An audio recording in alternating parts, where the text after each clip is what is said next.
Selamat datang di pembahasan mendalam kita. Anda udah ngirimin banyak banget materi menarik nih soal cara memaksimalkan kekuatan diri.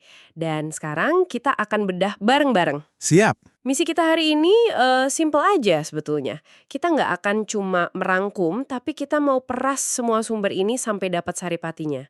Intinya, gimana caranya biar Anda bisa langsung pakai kekuatan Anda untuk ya benar-benar nendang di pekerjaan dan hidup. Dan yang langsung terasa ya dari semua materi ini, itu ada semacam pergeseran cara berpikir yang fundamental.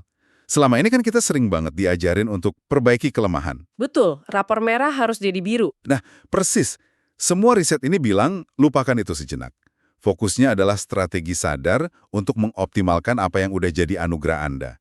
Ini bukan soal nambah lubang, tapi soal membangun pencakar langit di atas fondasi terkuat Anda. Persis. Dan ada satu ide pembuka yang langsung, wah kena banget buat saya, yaitu bedanya antara sesuatu yang Anda kuasai dengan sesuatu yang beneran ngasih Anda energi. Ah, ya. Pasti ada pernah ngerasain ini kan, Yo. jago banget ngerjain sesuatu, semua orang muji, tapi tiap kali harus melakukannya rasanya kayak nyedot nyawa. Iya, ya. Nah, kita mulai dari jebakan itu. Oke, jadi mari kita mulai dari fondasinya. Semua materi yang Anda bagikan ini kan sepakat ya, langkah nomor 1 itu identifikasi. Benar. Tapi ini bukan sekedar bikin daftar keahlian buat di CV kan, jadi mulainya dari mana nih kalau kita mau benar-benar jujur sama diri sendiri? Pertanyaan bagus. Ada satu benang merah yang kuat banget di semua materi ini, yaitu konsep kekuatan sejati. Oke, Jadi ini tuh bukan cuma satu hal. Anggap aja ini resep dengan 3 bahan utama yang nggak bisa dipisahkan. Pertama, tentu aja, Anda harus kompeten. Anda jago melakukannya. jelas. Kedua, saat melakukannya, Anda merasa berenergi, semangat, bukan malah terkuras. Dan yang ketiga, aktivitas itu secara konsisten menghasilkan kinerja puncak. Hasil yang luar biasa. Kalau salah satu dari 3 ini hilang, itu mungkin cuma keahlian, bukan kekuatan sejati. Tunggu, ini menarik. Gimana kalau ada sesuatu yang kita kuasai banget, hasilnya selalu bagus, tapi jujur aja kita benci setengah mati ngerjainnya? Nah, itu dia. Menurut semua riset ini itu masih dihitung kekuatan atau itu cuma apa ya istilahnya? Jebakan kompetensi. Tepat sekali, itu istilah yang sempurna. Ah, Materi-materi ini secara eksplisit memperingatkan soal itu. Banyak orang sukses kejebak di sana. Mereka terus melakukan sesuatu karena mereka jago dan dibayar mahal untuk itu.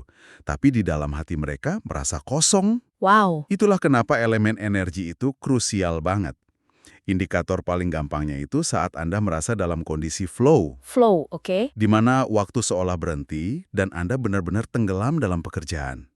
Itulah tanda Anda sedang memakai kekuatan sejati. Oke, jadi jelas kita harus cari yang ada percikan apinya ya. Nah, untungnya materi yang Anda kumpulkan ini nggak sih beberapa cara praktis buat menggali harta karun ini. Betul. Yang pertama, yang paling dasar, refleksi diri. Coba tanyakan ke diri sendiri, kapan dalam seminggu terakhir gue ngerasa paling hidup, paling semangat? Lagi ngapain waktu itu? Pertanyaan simpel, tapi jawabannya bisa membuka banyak hal. Tapi kan kita semua punya titik buta ya. Kadang kita nggak sadar sama kehebatan kita sendiri. Bener juga. Makanya, metode kedua yang sangat ditekankan itu minta umpan balik. Tapi bukan sekedar nanya, menurut lo kekuatan gue apa? Ada satu latihan spesifik yang idenya brilian. Namanya Reflected Best Self atau RBS. RBS. Kedengarannya keren. Gimana cara kerjanya? Jadi Anda kirim email ke katakanlah 10-15 orang yang Anda percaya, rekan kerja, teman, mentor. Dan Anda minta mereka menceritakan satu momen spesifik di mana mereka melihat Anda dalam kondisi terbaik, paling bersinar.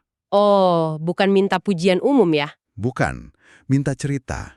Nanti saat Anda kumpulkan semua cerita itu, Anda akan lihat pola yang mungkin nggak pernah Anda sadari. Mungkin banyak yang bilang Anda luar biasa tenang di tengah krisis, padahal Anda sendiri ngerasa panik. Wah, Itulah kekuatan tersembunyi Anda. wow, itu dalam sekali. Jadi kita punya cermin dari dalam lewat refleksi dan cermin dari luar lewat RBS. Lalu ada lapisan ketiga yaitu asesmen formal. Beberapa alat bantu kayak Clifton Strengths dari Gallup atau VI Character Strengths sering disebut. Apa gunanya ini? Ini gunanya bukan buat ngasih label, kamu tipe ini, bukan itu. Oke. Gunanya adalah memberi Anda sebuah bahasa yang objektif dan terstruktur untuk mendeskripsikan bakat alami Anda.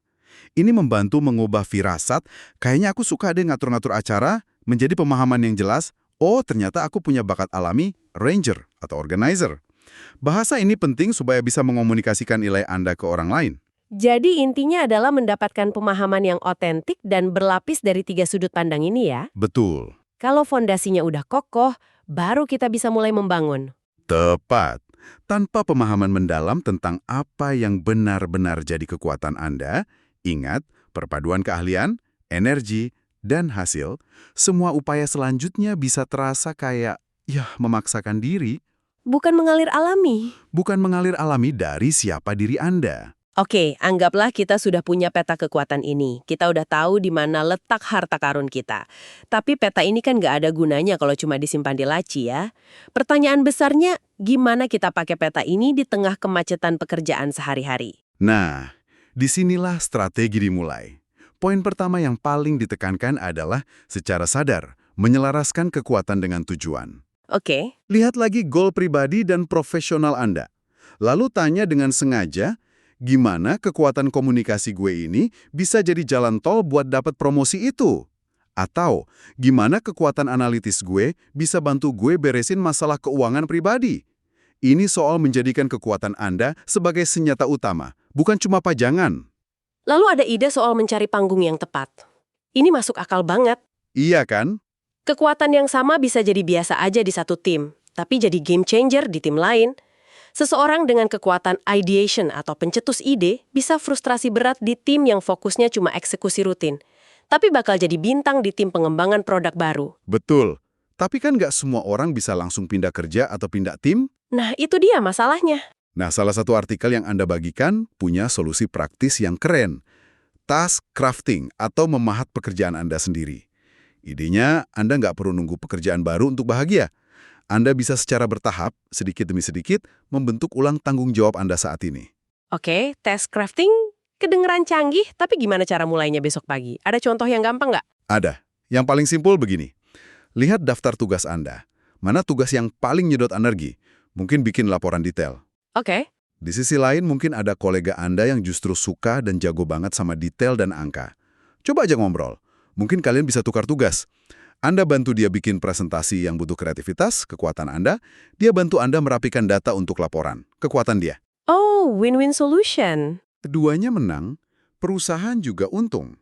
Bahkan sesederhana bilang ke manajer Anda, saya bisa kasih kontribusi paling maksimal kalau saya lebih banyak dilibatkan di fase brainstorming proyek. Itu sudah bagian dari task crafting. Itu benar-benar mengubah cara pandang. Dan ada satu lagi ide yang nyambung ke sini, yaitu latihan yang disengaja atau deliberate practice. Ah, ya. Ini bukan cuma soal menyelesaikan tugas, tapi menggunakan setiap tugas sebagai ajang latihan. Kalau kekuatan Anda membangun hubungan, jangan cuma kirim email basa-basi. Pikirkan, gimana gue bisa nulis email ini dengan cara yang beneran memperkuat koneksi sama si penerima. Pekerjaan rutin pun jadi gym buat kekuatan kita. Dan disinilah sihirnya sering terjadi. Riset dari Gallup yang kita lihat menekankan bahwa dampak terbesar seringkali datang dari persimpangan beberapa kekuatan. Nilai unik Anda jarang datang dari satu kekuatan tunggal. Maksud gimana? Kekuatan ini bisa fusion gitu kayak di film kartun? Hahaha, analogi yang pas. Anggap aja begitu. Kalau kekuatan Anda cuma analitis, Anda mungkin bersaing dengan banyak akuntan atau analis data. Oke. Tapi kalau kekuatan analitis Anda bertemu dengan kekuatan empati, Anda jadi orang langka yang bisa baca spreadsheet sekaligus baca suasana hati tim. Wow. Anda bisa menyampaikan berita buruk soal data penjualan dengan cara yang justru membangkitkan semangat, bukan menjatuhkan. Itu bukan lagi 1 + 1 sama dengan 2. Itu jadi superpower yang unik milik Anda. Wow. Oke, ide ini mengubah cara saya mikir. Saya selalu menganggap kekuatan itu bawaan lahir, kayak warna mata, sesuatu yang tetap. Tapi semua materi ini bilang kita bisa dan harus melatihnya seperti otot. Gimana ceritanya? Tepat. Dan ini nuansa yang sangat penting. Mengembangkan kekuatan itu beda dengan memperbaiki kelemahan. Ini bukan tentang mengubah nilai C di rapor jadi B. Ini tentang mengubah nilai A jadi A+. Oke, gimana caranya? Caranya adalah dengan membangun keterampilan pendukung di sekitar kekuatan inti Anda. Contohnya? Salah satu sumber ngasih contoh bagus. Katakanlah kekuatan inti Anda adalah kreativitas. Ide-ide Anda liar dan brilian.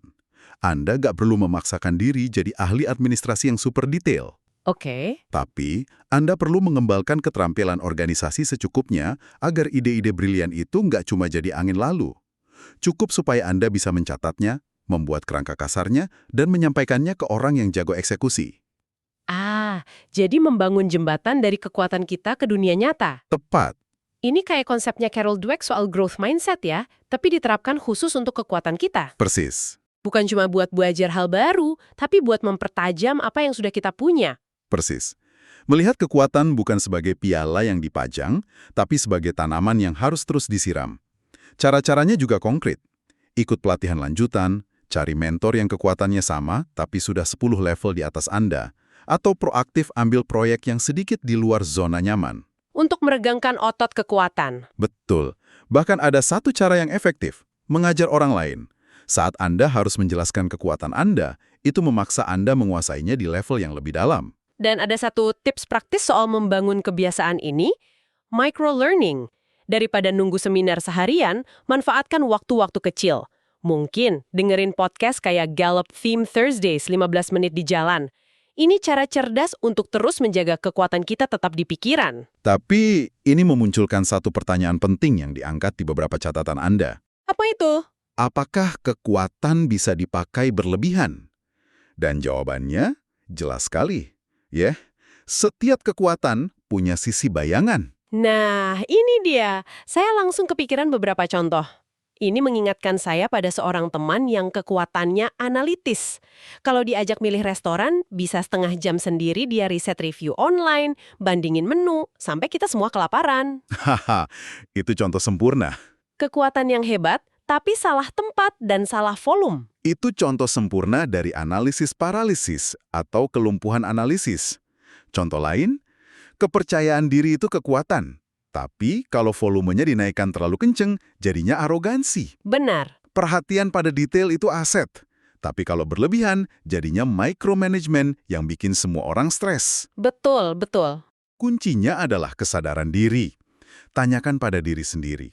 Apakah saya menggunakan kekuatan ini karena situasi memang membutuhkannya, atau karena ini adalah palu andalan saya dan semua masalah terlihat seperti paku? Ini nyambung banget ke poin terakhir yang kuat di bagian ini. Kita nggak harus hebat dalam segala hal. Tepat. Sadari di mana kekuatan kita berhenti, lalu bangun kemitraan. Kelilingi diri Anda dengan orang-orang yang kekuatannya adalah kelemahan Anda. Tim paling efektif menurut semua riset ini bukanlah tim berisi kloningan orang-orang hebat yang sama, tapi sebuah ekosistem di mana kekuatan yang berbeda saling mengisi. Seperti tim superhero. Benar, seperti tim superhero, masing-masing punya kekuatan unik. Jadi, kalau kita rangkum sejauh ini, identifikasi, terapkan, kembangkan, dan sadari jebakannya. Pertanyaan berikutnya, gimana kita menjadikan semua ini sebuah kebiasaan, sebuah sistem, bukan cuma proyek motivasi sesaat? Disinilah praktik refleksi harian jadi kuncinya. Salah satu sumber menawarkan kerangka yang sangat simple, tapi powerful. Check in and check out. Oke, gimana itu? Pagi hari, luangkan 5 menit untuk check in. Lihat kalender Anda, lalu rencanakan dengan sadar. Di rapat jam 10 nanti, gimana gue akan pakai kekuatan komunikasi gue untuk memastikan semua orang sepaham. Lalu di malam hari, luangkan 5 menit untuk check out. Gimana hasilnya tadi? Apa yang berhasil? Apa yang bisa gue lakukan lebih baik besok? Simple banyak, tapi ini yang membedakan antara niat dan aksi ya. Tepat, Mengubah dari sesuatu yang kebetulan terjadi menjadi sesuatu yang disengaja. tepat. Ada satu lagi praktik yang disebut the healthy pause atau jeda sehat. Saat Anda menghadapi situasi sulit atau stres, respons otomatis kita seringkali bukan yang terbaik. Latih diri Anda untuk mengambil jeda 3 detik. 3 detik. Berhenti, tarik napas, lalu tanya. Dari semua kekuatan yang gue punya, mana yang paling berguna untuk situasi ini sekarang? Ini alat mental untuk beralih dari mode reaktif ke mode proaktif yang cerdas. Selain sistem untuk diri sendiri, beberapa materi juga menekankan pentingnya sistem sosial di sekitar kita, terutama soal komunikasi. Oh iya, Bagikan kekuatan Anda secara terbuka ke tim. Ini bukan buat sombong, tapi supaya mereka tahu cara terbaik kerja bareng Anda. Bilang saja, guys, kalau butuh ide-ide gila, lempar ke gue. Tapi kalau soal detail jadwal, tolong bantu ingetin ya.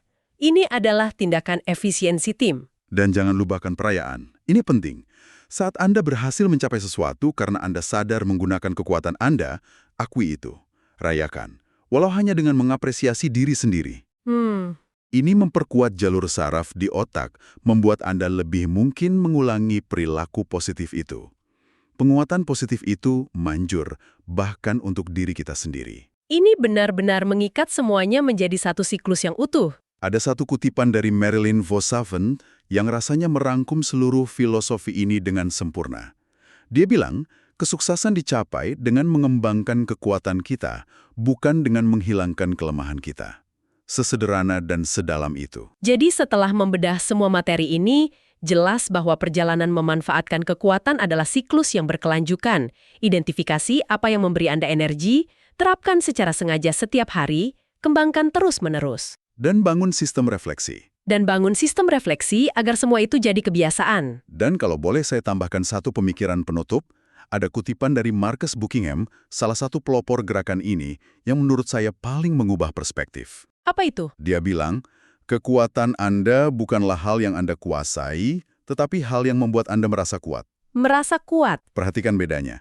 Fokusnya bergeser dari sekedar kompetensi ke vitalitas, ke energi hidup. Ini bukan cuma soal jadi lebih produktif. Ini tentang menyelaraskan pekerjaan Anda dengan esensi diri Anda. Itu penutup yang sangat kuat.